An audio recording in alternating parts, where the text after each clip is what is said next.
Peace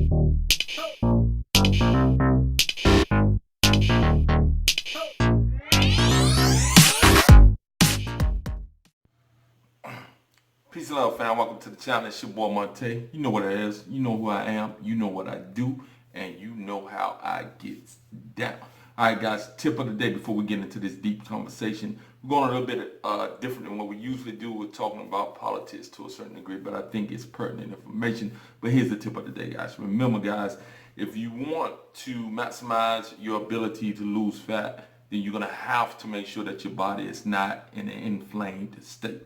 Many of us exist in an inflamed state, so you want to try to avoid soy, wheat, corn, dairy, too many fried foods, etc., in order to try to get the body back in balance as far as it not being as inflamed as it is when you're consuming those products. Again, the key to the ability to burn fat and lose weight, one of the keys is to make sure that the body is not inflamed. And many of us are allergic to these things. Now let's get into what we want to talk about. Let's talk about your boy, President Donald Trump. Many of you are up in arms and infuriated with Donald Trump for some racist tweets that he put out this week in regards to 4 black Congress, I think women, maybe men. I didn't see the actual tweets because I don't have to follow those things to understand what I already know. I don't need anybody reinforcing certain things that are obvious. Again, Donald Trump has been, in my view, again, others would disagree, he's been a racist from day one. But many of us and many individuals overlooked that when he had the show The Apprentice. We love the reality TV. And even before the reality TV show, he had already demonstrated how racist he was. Many of you are familiar with the Netflix movie When They See Us. Donald Trump actually took out a ad, I think it was in the New York Times maybe, where he were suggesting that the death penalty be brought back for those young men, black men, who was falsely accused of raping the woman in Central Park. They call them the Central Park Five. And he, at that time, before any of the evidence was out, for anything was put in play, he immediately went to the death penalty should be brought back in this case for those children. Come to find out, those children were set up by the NYPD. They was falsely accused. They were persecuted and prosecuted, and with the means of convicting them, even though the evidence didn't pan out that it was them. And then after years in prison, each one of them serving a different amount of time, they finally came up with the true rapists who confessed to the crimes. Damn shame. But this is America. This is how America has been operating for a long time. Many of us live in a cocoon and don't want to believe the actual facts and the truth of this country. But here's the thing, guys. Many of you love Bill Clinton. Many of you are going to be upset that when I say that he is as racist, if not more racist, than Donald Trump. But you can't see it and you won't see it. And maybe he doesn't even really realize it. But I doubt that he doesn't realize it, because he actually, again, appeals to the black people, especially those of us who was growing up in the 90s and wanted him to be the president, etc. But again, he embarked on a campaign that led many black individuals to spend enormous amounts of time in prison as comparative to their white counterpart who sold the same base substance, drugs. I'm not saying that we didn't deserve to go to prison. Those of us who engaged in drug dealing, which I did, which I sold the drugs, took advantage of people, sold that poison to people, and helped to destroy many lives. So I can't get away from that fact of my reality. So I deserve to be in prison. But the fact of the matter is, he knew exactly what he was doing when he made those unjust laws and refused to reverse those laws, doubled down on the crack cocaine ratio laws. And then this is some part of the problem. Again, he knew very well what it was that he was doing while he was appealing to you.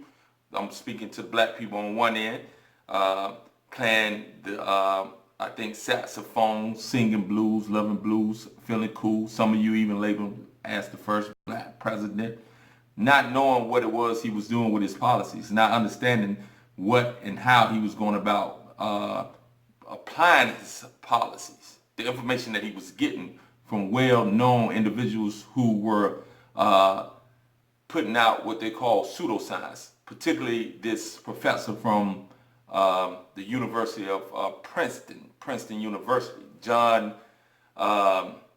Julio Ulo, something like that. I have to look his name up, and I'll put his name down in the description. But he was a Princeton professor who came up with the term super predator as it related to black youth.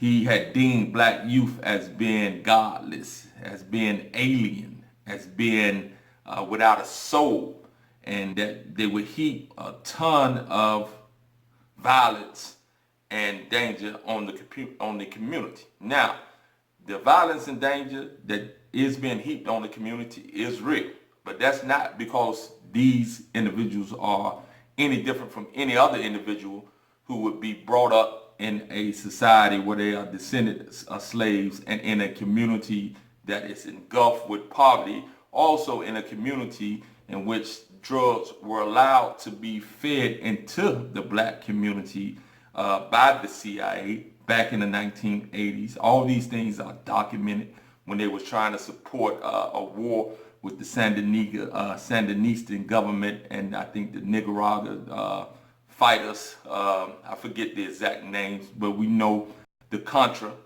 and Iran-Contra affairs. Again, all these things tie into what was going on in the inner cities of America. But this guy, I think again, his name is John Diulio, Duliulo. That's how you spell his last name. Again, I'll leave it in the description. But he termed the phrase super predator. All right, so Bill Clinton and Hillary Clinton had a meeting with him, and he actually provided them with this type of information. And that's when Hillary Clinton, again, when she got in trouble behind her presidential run a few years back, when she used the term super predator, it came directly from his mouth. The professor, the law professor, is the one that termed that. Later on, again, later on in years to come after, he denounced and renounced what it is that he had said and had put forth. Again, whether they were aware of it or not, they're smart enough to know that you don't just take on any type of definition of any human being without being thorough in your research. So either they was reckless or they knew exactly what was going on. Also with Bill Clinton, with the Rwandan genocide, again, he did nothing in terms of providing the troops to go in and help to stop that genocide from happening. He sat back and he allowed that to take place while people were urging him from the international community to say and do something in order to help to stop the genocide. He sat back and he allowed that to happen. All right. Also, he is implicated in a lot of things that went wrong in Haiti. So you have to be aware of these things, guys, before you immediately just go about trying to view just one person who's an open racist as the only racist that is in your midst. Again, guys, and again, we live in a country where we feel that we cannot, or we do not, we live in a fantasy type of mind state as it regards America. Everybody wants to talk about how great America is. It is great, but it also has a ton of unfortunate and actual intentional discrimination and even evil practices heaped upon people because of their sex, their color, etc. Again, we celebrate those who founded this country as if they were great men. They were great men for white people.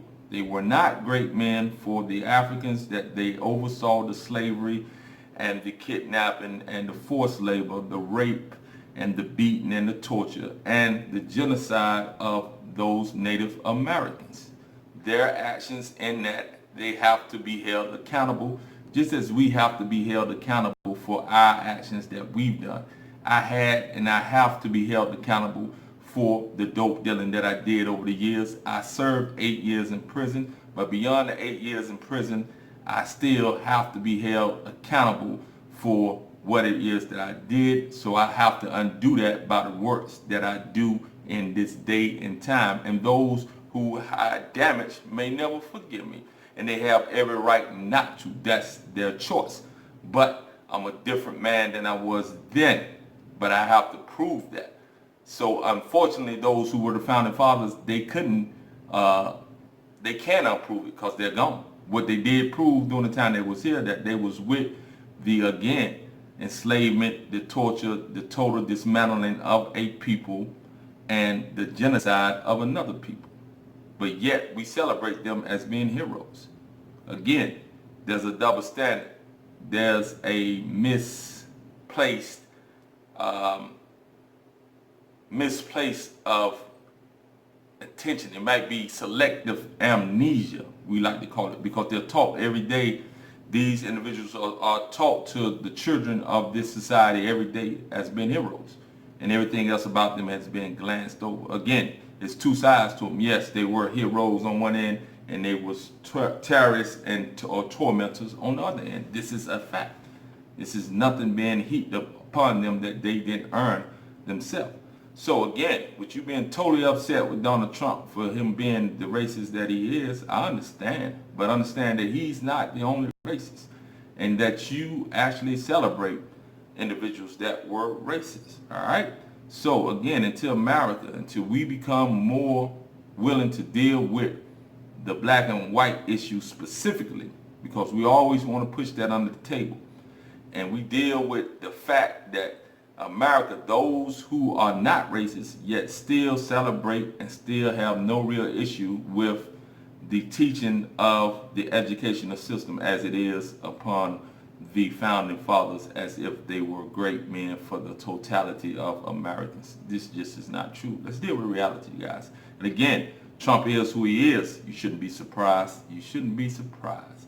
But there are others. And again, I see the work that Bill Clinton has done as being way more detrimental than what Donald Trump has been able to accomplish to this point. Not saying that he can't do worse, but Bill Clinton definitely has had a more negative impact on the African American.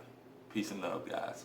Peace and much love. Please leave your comments and let's discuss this.